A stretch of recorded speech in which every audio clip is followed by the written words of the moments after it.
Welcome back, everybody, to Gray Gamer Social Club. This is Devin.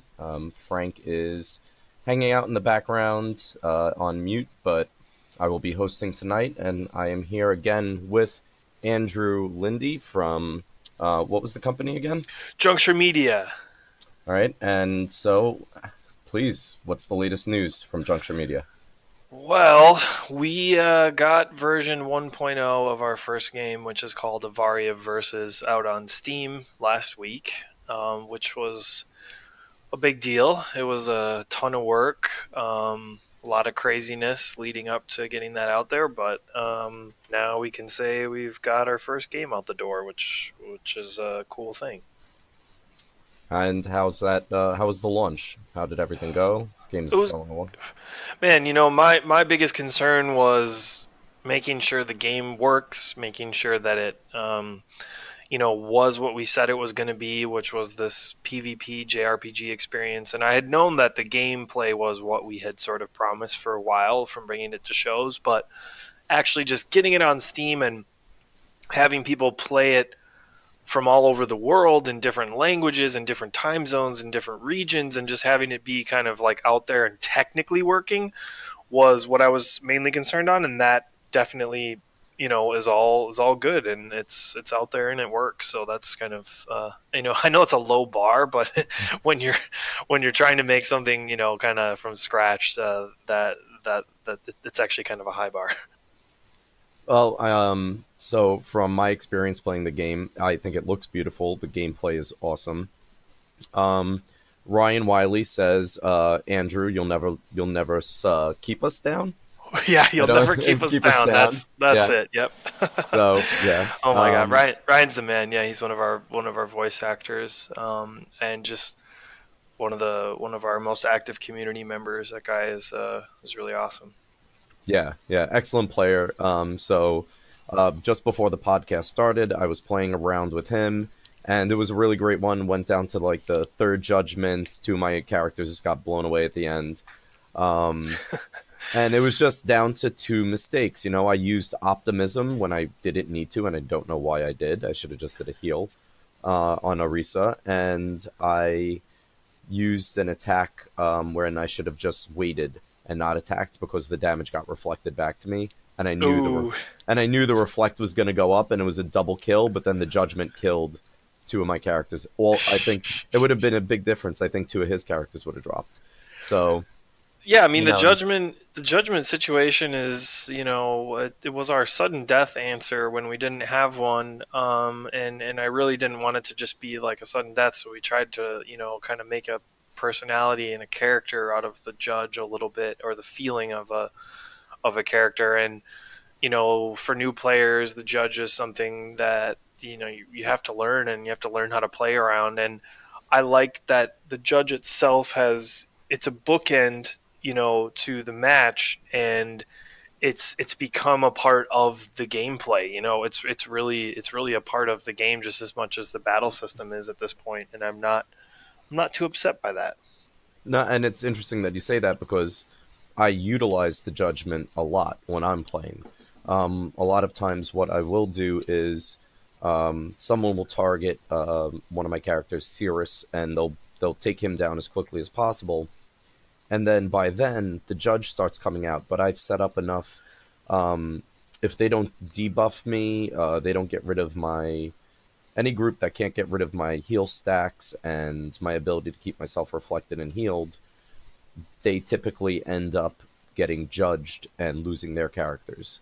So Yeah, what we'll and take, yeah, you can play around the judge. I mean, and that's what it's meant to be. It's meant to be something that you understand how it works. There was many different ways we could have handled a sudden death mechanic, and a lot of them would require explanation, and they might be like, well, what's going on, how come it's attacking everyone, or who, what's happening. But we figured the judge just coming out killing the lowest HP characters is just super easy to understand. You hear it once, and you never have to like guess what it's doing. But it's funny. One of the, like, we had a big oversight in the judge system. Well, it wasn't an oversight. We knew there was something needed, but we didn't realize how it was going to adversely affect online play. But like the week leading up to launch, we actually had a pretty bad bug in the game that was causing me to lose a ton of sleep for about 4 days. Um, like the weekend, like 4 days before launch is when we finally fixed it. But it had to do with the judgment, and we needed a way to resolve HP ties further. So, as you know, speed ties are resolved by input speed. So, if we have two heroes that are the same speed, the one that acts faster is going to break that speed tie. Well, now that mechanic is also in the judge system. So, if you have 5 or 6 heroes that all have 100% health, who gets judged? Like everybody has 100% health. It used to be the lowest HP number. So if it was like everyone has 100%, then Loris only has 1800 and everyone else has 2000. Loris dies, even though they're all at 100%. But that didn't feel fair either. So now it goes down to input speed. And, whoever you. So if you feel like you're going to be tied for HP on a judgment round, make sure you act fast. Good advice. What about if their vitality has been lowered by an attack, like a Well, debuff that lowers vitality? so the vitality in our game is not tied to HP. If that's what you were maybe Oh, implying. is there anything that reduces their max HP? No, we specifically kept Okay. out all things that would change a character's total HP. We had experimented with like things like, I don't know if you've played Final Fantasies, like bubble belt type things that would like double a character's HP. Oh, of And course, yeah. and early on in our testing, we actually allowed you to do a lot of equipping on each hero, and so we had items that would like give you 100 extra HP here or there, and we just got rid of that because we felt like it just felt like too much like a game of like addition and subtraction, and we just kind of we decided to omit that element at some point in the development. Okay. Um, what there was also something that I had mentioned to you at PAX, that a guy lost three of his characters that were at max HP, and I don't remember what it was that caused that. I'm not sure if you remember the conversation, but it was like I Well, had two no, I do remember characters. that. Yeah. We were talking about the problems with the judge, and that was a problem with the judge. Like if you have two healing parties and judge round, if both parties are just sitting there topping off and healing, um, who gets killed? Well, in the previous system, it would then look to total HP. So like Loris, like is one of the lower total HP characters. So a lot of times he would just be getting killed right by the judge. And so this us adding input speed to it, not only did it fix something that was an online problem, but it was also killing two birds with one stone and giving us a little extra skill to the judge and who she ends up choosing. Gotcha. Oh, the judge is a woman? Yeah, we decided it's a girl. You can hear the female laughing, and Right, right, right. um, yeah, we someday maybe we'll show you what the judge looks like. But for now, she's a spirit in the night. Nice. I like it. I like the mystery behind that. Um, so anything that you find you're going to be working on towards improving the game going ahead? Anything you can discuss Yeah, about I that? mean, we've got some housekeeping stuff to do. Now with more players having it, we've got a lot more bug reports for fringe cases that we were not able to identify before launch. Nothing too terrible, which is great. But we want to do the first step is to really just tighten it up as much as possible. We also have a long list of balance ideas since our first tournament. This last weekend we hosted an invitational tournament with a $5,000 prize pool, and Yeah, I we had missed out. I had work oh that morning. oh that's all right, but Yeah. we had people playing from all over the place. It was pretty cool, and we definitely saw some metas emerge that I'm not. Are they metas that I don't like? No, they're just fine. I want to try to. I'm not going to go around nerfing. That's not the idea. We just want to make sure that people are utilizing multiple viable play styles, and aren't don't feel pigeonholed to to one particular party.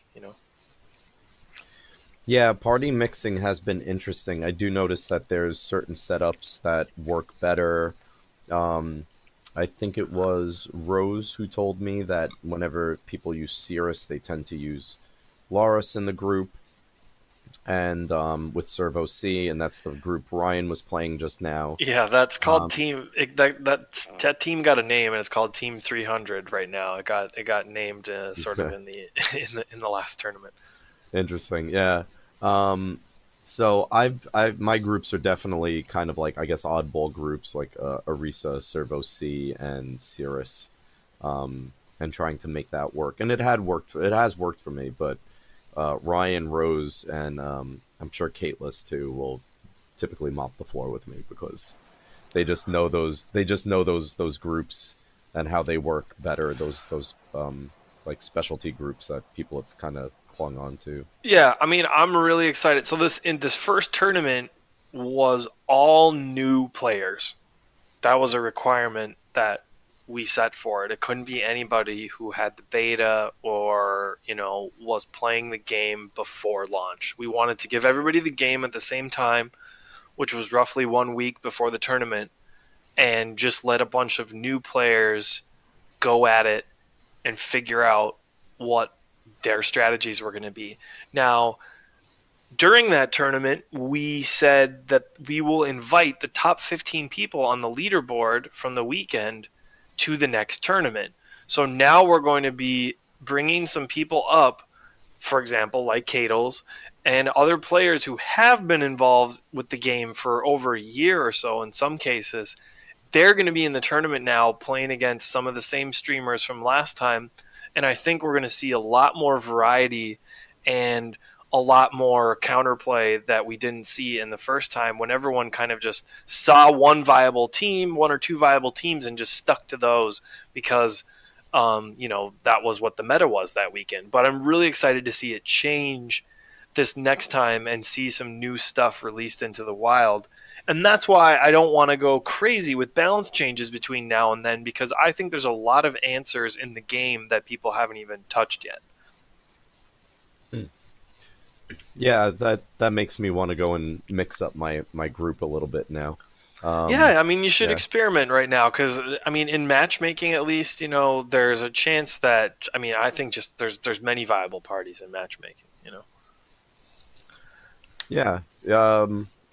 It definitely seems that way. The My last few experiences were just with the more players who have had the beta for a long time and really got into building these groups that work very well. But like I said, when I was just doing matchmaking with the group that I had, that specific Risa, Servo C, and Cirrus, it was doing well, and I was pretty satisfied with the matches I was winning. I'd lose one or two here and there, but quite a few of the other ones I was actually doing well, and I was happy with it. So Nice. That's yeah, fun. it's going to be fun to try out other ones. I changed one of them to the Ione. That's the artist. What's her name? Ev. Ev. Yeah. Yeah, Uh-huh. yeah. So I Yeah, threw she's her in there. great.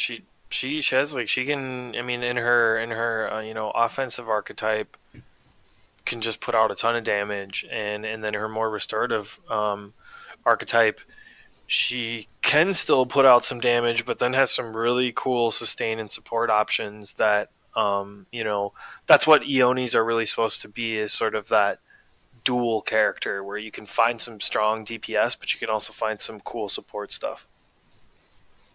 Okay. I'm yeah, I guess. So do I? That's true with the Ione, but the other classes then, what's the like the mana soldiers, are they supposed to be a hybrid of damage and buffs or healing? Because I noticed like is it Dithor who is I say Dithor, but Dithor? I think however people want to say it is cool for me. But yeah, No, no, Dithor. yeah, Dithor. Yeah, basically mana soldiers are meant to be pretty much damage. They're meant to be the carry, the DPS, whatever, right? Um, and so you'll notice that they have very limited healing options. When they have healing options, it does damage to themselves. They have they have a lot of self damage. When they do anything outside of dealing damage to somebody else, when they have like some utility, there's a cost there. Um, and so that's where mana soldiers are supposed to kind of fall. Okay, so and then the mage classes are the ones that are dedicated mostly to healing and debuffing, Yep, or not healing. Well, no, debuffing, healing and dispelling. dispelling. Yeah, and bolstering defenses. And then servos are really meant to be, in general, defenders and other defensive. And they're kind of like a sentinel class, like a tank almost, right? Yeah. Um, but then within each class, there's 4 heroes, and we tried to give every class like a very purely offensive hero, and then a very purely defensive hero, as well as a mixed one, and then sort of a wild card one that we've reserved for a different kind of archetype. And so basically within each within each class, there's also different. You can take the quote unquote the DPS character. You can take the DPS mage, which is essentially Orisa. Carries also has a lot of damage output, even though they're both mages. So you could build like a berserker team that's going to have a mage, an Eoni, and a servo or a mana soldier. Like you can build a DPS team with all the classes. So, or a heal team with all of them for that matter. Right. And then, of course, within the classes, the characters, there's 2 other archetypes. Did you just mention that? Or Yeah, exactly. So then okay. inside of each hero, there's 2 archetypes, and we really tried to make those be different. Now there's 5 archetypes in the game, and each class only has 2 archetypes. So to make that simpler, it's like, for example, soldiers have Shadow or Fury. So Fury is more about like kind of raw output, whereas Shadow is kind of some more trickier stuff, right? Right. If that makes sense. And then servos have Grit and Wit. Their Grit is really all about really kind of having like a lot of defense and kind of turtling up, where Wit is some more kind of like some more meta sort of play, maybe messing with focus or doing things like that. So, they kind of are the way they sound. Obviously, they could be interpreted in many different ways, and they're pretty generic. But if you kind of think to yourself and you think like, well, am I going to go Fury or Shadow? You can kind of guess on what way to play a Fury hero over a Shadow hero. Right. Okay. Yeah. Yeah. That really does make it interesting that you have about pretty much 32 characters or so to choose from. Yeah, I mean that's how we feel it. I feel like it. Some people are like, well, they're this. It's the same abilities, but the abilities build different in both. You get a different alt and you get a different item. So, I mean, if we could have built 16 more heroes, like in terms of production capability, there probably would have been 32 heroes. You know what I mean? But in what we were capable of as a small indie studio, we could make 16 good heroes. I mean, at least I hope they're good. But making double that would have just kind of put us in a hard spot for production. So that was something we decided to do, is just kind of make that archetype system as opposed to making that many individual heroes. Sure, and it's actually a brilliant way to get around such a fairly significant problem. If you want to have a lot of versatility and customization, you're going to have a lot of characters. I think that's brilliant, and I disagree with anyone who says that it's the same character, same abilities, because there is a huge difference between either stacking one character with a whole bunch of uh, what is the life loss each turn? What is that called? Oh, sorry. The what per turn? Like when you cast Defile or Scorch and it causes Oh, the damage. Yeah, well, it's called degeneration, which is our damage over time, or in this case, damage over turn. right damage over turn. So it basically is a dot in a way. It is. Um, It's a dot. We call them dots and hots. okay, cool. Same, Yeah, because I mean everybody knows what those are, and if you know it's a turn-based game, you would probably guess that if 5 seconds go by, you're not taking damage. Right. It's damage over turn. So there is a big difference between stacking 4 of those on one character or 5 of those on one character and then 4 on random characters. It really alters the character and how they play. And since Yeah, I all of their agree. abilities change, it creates for a very, very different party.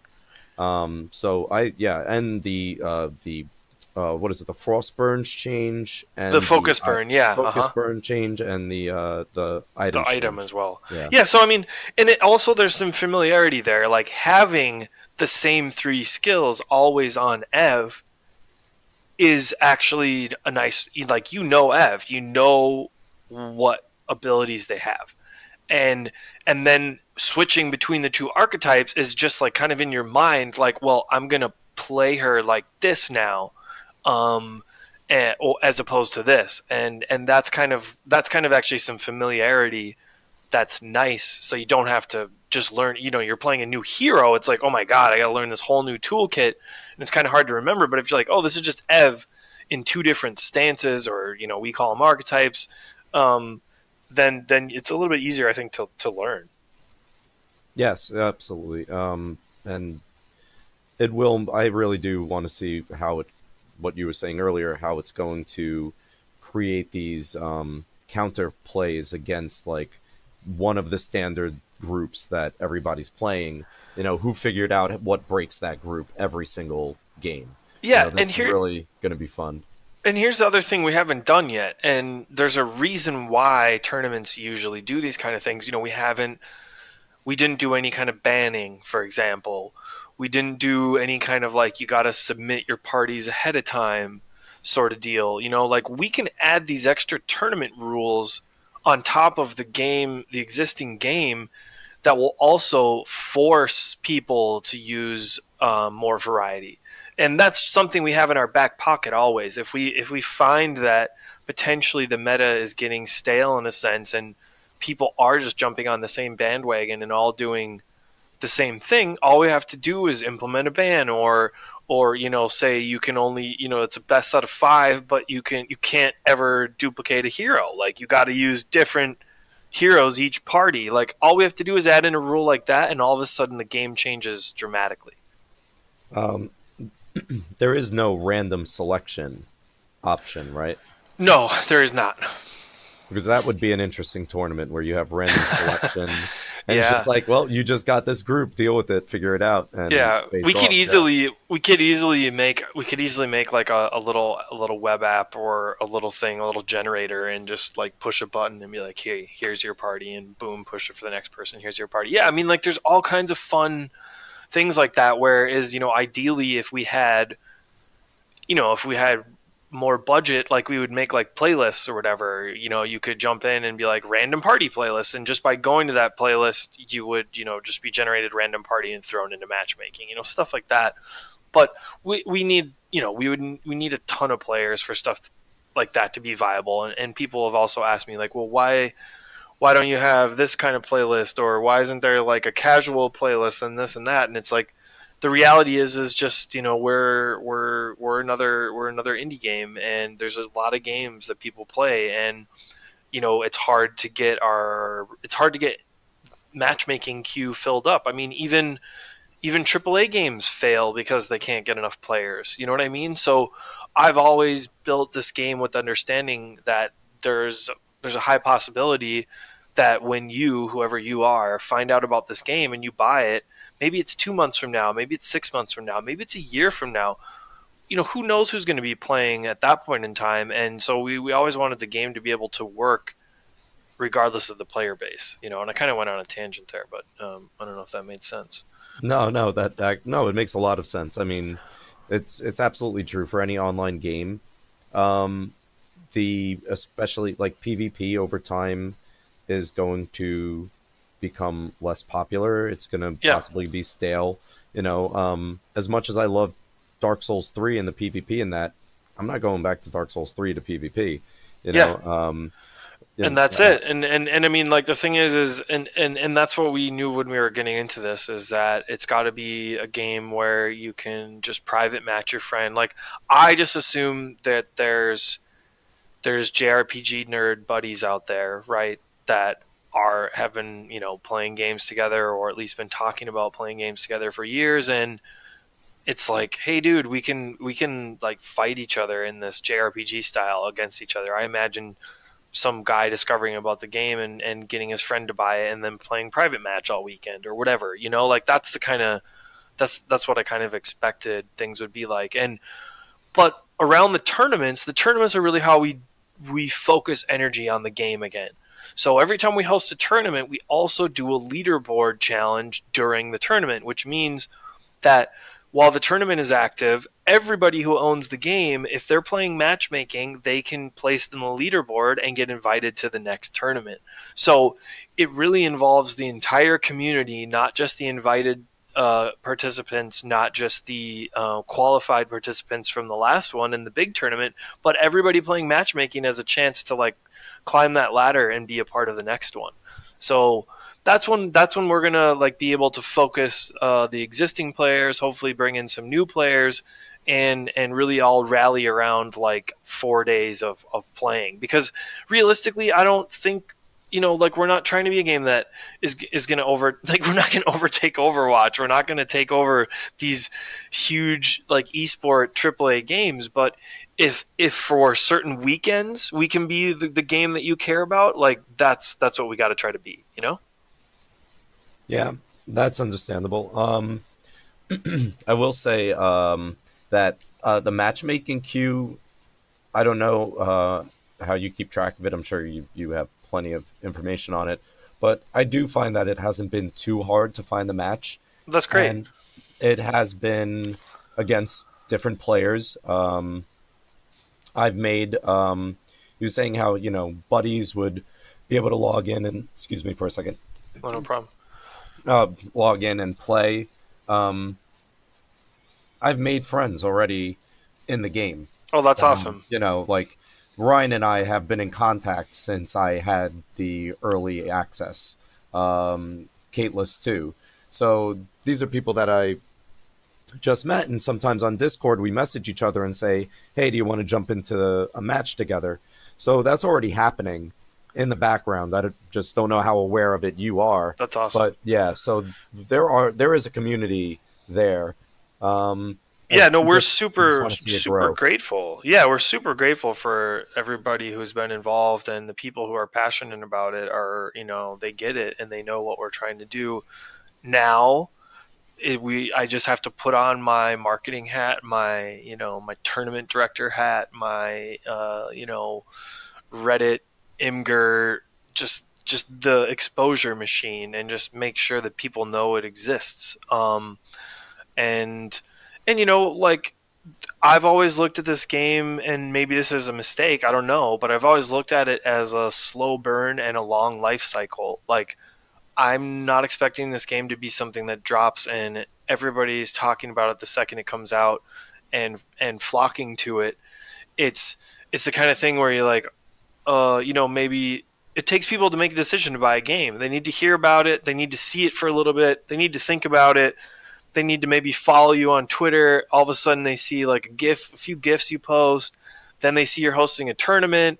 Then all of a sudden one of the streamers they follow is streaming Avaria, and that's the night that they decide to buy it. You know what I mean? Like, it's not like a story game that you have to buy and I want to know what happens and I need to see the end. It's like it's an experience, and hopefully the tournaments are kind of like the campfire that people want to gather around. At least that's the theory right now. That's what we're trying to do with the whole outreach and marketing right now. So what are the reviews looking like? From what I understood, they seemed pretty good so far on Steam.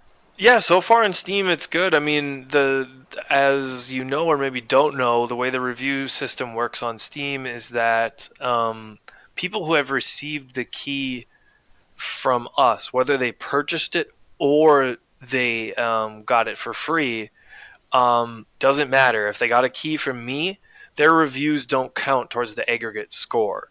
So their thumbs up and thumbs down don't count, and and it doesn't make your total review number go up or down either.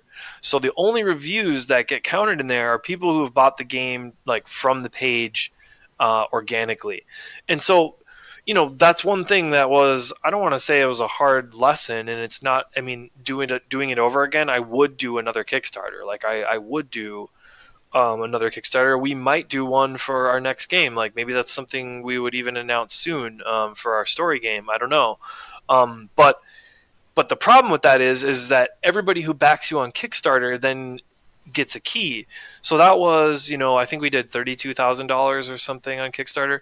That's $32,000 in sales that doesn't go through Steam, first of all, and help us with the Steam algorithm. Second of all, none of those people can leave a review for the game that counts.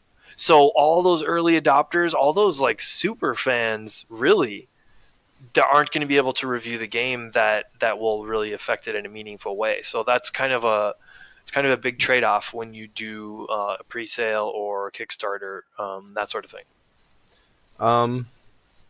They see. I don't see why Steam does that. I don't see how that would help. Well, it was a history. There was review bombing. So in the past, what would happen is you, as a developer, would just give keys to you'd be like, hey, you want a free copy of my game? You got to give me a positive review. And the guy would be like, okay, there's all kinds of people that just want to collect games in their Steam library. And if you say all you got to do is give me a positive review, that's fine, because I can even, you could even revoke their key. If they didn't give you a positive review in like 24 hours, you can just be like, boop, and you could void their key. So that's what everyone was doing. So the reason that the rule is there is that they were trying to move away from that practice. But it's not a perfect system, but what it has done now is penalized you if you do something like a Kickstarter, which I wish there was a way to verify, like, well, these are Kickstarter backers and they paid for the game, and these reviews are legit. But unfortunately, Steam doesn't have time to sort through that kind of stuff, nor do they care. So that's the way the system is, the way it is. Gotcha. Well, as far as trying to reach more people, hopefully the listeners of the podcast give it a try. All right, those of you out in the social club, AVARIAvs is. Come play with us. It is a blast. There's a great community already forming. So there's a lot of the diehards that are from earlier access, but there's definitely some new players on there. I do remember Saturday, that tournament day, man, I was just getting match after match after match. On the weekends, the afternoons and evenings, Eastern Standard Time, there's been matches going. I've been getting different games going, so... That's fun. Yeah. So it looks like it's building something, and we want to see that definitely grow. So, the best of luck to you with it. Thanks. And thanks for playing and having me on the podcast again. I think our next announcement, like I mentioned, is going to be the next tournament. Going to be in roughly a month from now. It's nothing's confirmed, but it's likely going to be another 5K prize pool, and we're going to take some of the people who qualified last time and got to the top 8. They're all coming back. Plus, we've got 15, new leaderboard additions from the leaderboard challenge that happened last time, and then we're going to invite more streamers from all over the world. So we're aiming for 100 participants in this next tournament. So it'll probably be an Asian bracket of 50 players and a North American European bracket of 50 players to start with again, and it should be hopefully really fun to watch. And maybe we'll enlist some of those banning rules or some other things to just kind of shake up the meta a bit. But we're still kind of thinking about all that. Yeah, that'll be interesting. Maybe I'll be able to get into that one. I'll do my best. Yeah, to qualify. Cool, man. Of course. I'll also. Oh man. Damn! I just lost my train of thought. There was something else I was going to say about it. It's late. Yeah, no, I know. Yeah, it's something that Frank does Twitch streaming. So at some point, I would love to get him into the game. And hopefully get a Twitch stream going, and or if anything, I want to put it on my laptop as well. so that I have like a nice size screen TV and play with some friends that I invite over just in a local game, because Yes, even that's a lot of fun yeah, too. split screen is fun, and that's part of the reason why we put split screen on, because I hoped that if one buddy found it, and if you ever had anybody over, just like, hey dude, play against me in this game. Um, I think local split screen's a thing that a lot of games haven't had, and a lot of games kind of cut that. I mean, unless it's a party game or it's meant to be a local multiplayer game, but like our game was kind of conceived as an online thing, first and foremost. But having local split screen's fun. Just one person can buy the game, or like a kid in his dorm room can have it, and everybody can play. And so that mode I think is a fun one too. Yeah. So just for a couple of more minutes, just if you have the time, just wanted to ask you, what are you into now? Like, what games outside of working on Avaria versus what have you been enjoying and playing? Man, I've been playing a lot of MTG Arena.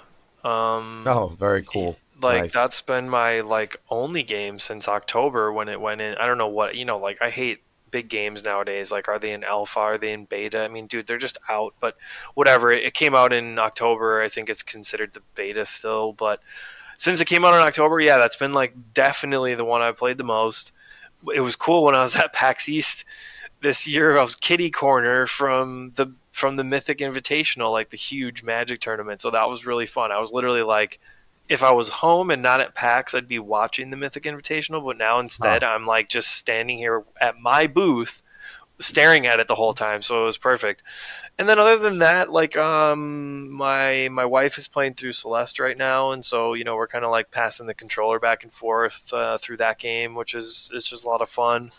Um, and I think I'll be playing a few other games. I'm working on a concert in Los Angeles with a friend of mine, that's going to actually focus on indie music.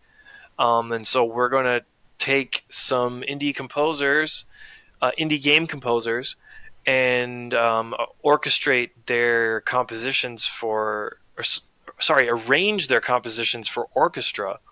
And we're gonna have a big concert out in LA, and so we're gonna feature music from Celeste, from Shovel Knight, and some other indie games that have really not gotten a big concert like that before.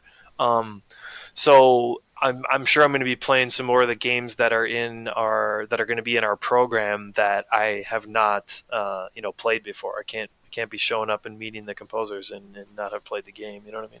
No, yeah, yeah, that's pretty cool. Yeah, the music, that would be awesome to hear. There's so much great music in indie games. There's a game from Playcrafting that I keep forgetting the name of it. It has something to do with what lurks in the shadows. Oh yeah, uh huh. Oh, and the music to that is some of the best music I've heard in a game. Period. It fits the game so well. It's got that eerie pattern to it. It always makes you feel like there's something lurking. If you were playing in the dark, it would give you a real like chill up your spine every so often. Really beautiful stuff. Yeah, music is huge. I mean, like I came from music before working in games, so like music is really big to me. And we also have the soundtrack for AVARIAvs for sale as Hmm. well on Steam. You can get the DLC. It's only $3.99. One of my friend Philip is the one who did the music, and we've been in a band together, and he's a really amazing guitarist. And yeah, I mean, there's so much talent everywhere in games, really. Like on the indie level, on the triple I level, on the triple A level. There's just, I mean, and across all departments, whether it's programming, art, I mean, it's just insane what goes into doing this, and coming being basically like just a gamer my entire life, and then just deciding to make a game. You know, like the change in my view of what a video game is just so astounding, from just being a gamer to now being like having completed this project. It's just like, holy crap, you just got to have so much respect for everybody in this industry, because it's just really hard. Yeah, no, absolutely. I've also worked on like some RPG rules. I've got like 13 pages written, and Oh, nice. did a little bit of playtesting and stuff. And it's a very difficult thing. You have a vision of what you want, and sometimes you feel like every time you take a step forward, you if something seems to not work, your vision isn't being achieved, and so you have to take a step back and try to work through it. And yeah, I mean, putting together a game is definitely quite a feat. Yeah, So kudos I'm to you just on that, man. thanks. Yeah, I mean that was really what a lot about this game was about getting the first one out and being proud of it, and we got it out, and I'm proud of it, and there's still more to be done. Some balancing and some tech stuff, and we're gonna get that stuff cranked out, and see where we go from there, and then hopefully we're working on Avaria Ghost of the Immortal, and hopefully have some details about that. Hopefully before the end of the year, but we'll see. Awesome. Yeah, that'd be so. Is that would be a new game entirely, or that would be an expansion, or It would be a separate title. Um, and yeah, and from there, eventually, I would imagine that Versus and Ghost of the Immortal would be bundled together, at some point. Um, but we're gonna keep them separate for now because I know some people don't care about PvP, and some people don't care about story. You know what I mean? right? And some people like both. And I hope that with our game, that if people buy one or the other, that they will buy the other. Just because hopefully they'll want more, whether they're a PvP player mainly or a PvE player. Um, but that's all. Those are all the plans on the chalkboard. But you never know how it's going to actually happen in reality. Right. Of course. Yeah. All right. Well, cool, man. Well, yeah, it was good chatting with you. Let's do it again sometime. Once maybe after we've done this second tournament, we can kind of check in on things, and I'll see you online and in the Discord, and we'll talk soon. Yeah, man. All right. Thanks for joining us here. That was Andrew Lindy from one more time Juncture Media. Juncture Media. Yep. Uh huh. All right. With Avaria versus everybody. Have a good night and take care. Thanks. Bye. See ya. See ya.